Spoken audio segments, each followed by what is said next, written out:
Bangladesh is no stranger to cyclones.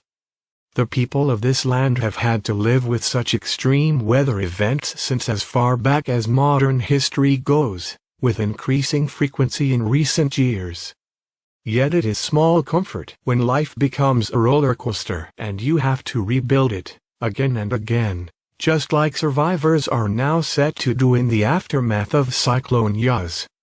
The cyclone, coming a year after the supercyclone Amphan, has left a trail of destruction in at least 9 coastal districts, and the danger is not over yet, as swollen torrent continues to sweep through hundreds of villages.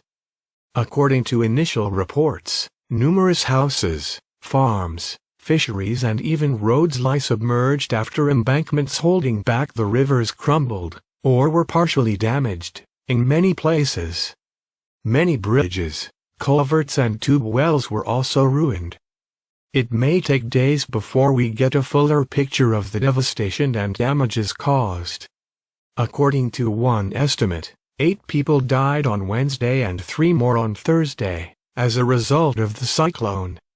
The loss of lives, livelihoods and physical properties this time is expected to be lower compared to Amphan, but the government must urgently roll out aid and relief measures to help the survivors recover and rebuild.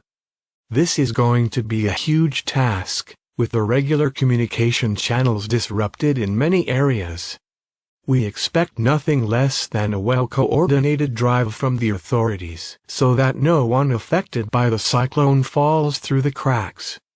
A continuing worry, however, is the tidal surges, with some rivers still flowing above danger levels at different points. The rising trend in higher tides in recent times has seen rivers swell even during non-cyclonic events. Experts fear this may have a long-term effect on the soil, water, environment and even public health in the region.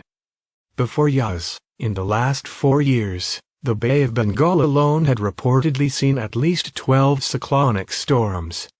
According to the National Institute of Preventive and Social Medicine, whereas there was one big cyclone in every 6 years and 4 months previously, now a storm is hitting the country in every 1 year and 10 months.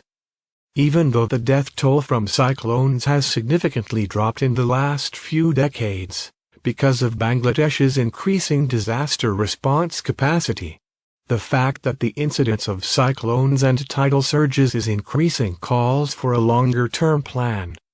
With climate change expected to further increase the frequency and intensity of such cyclones and higher tides, the government must focus on undertaking more preemptive action.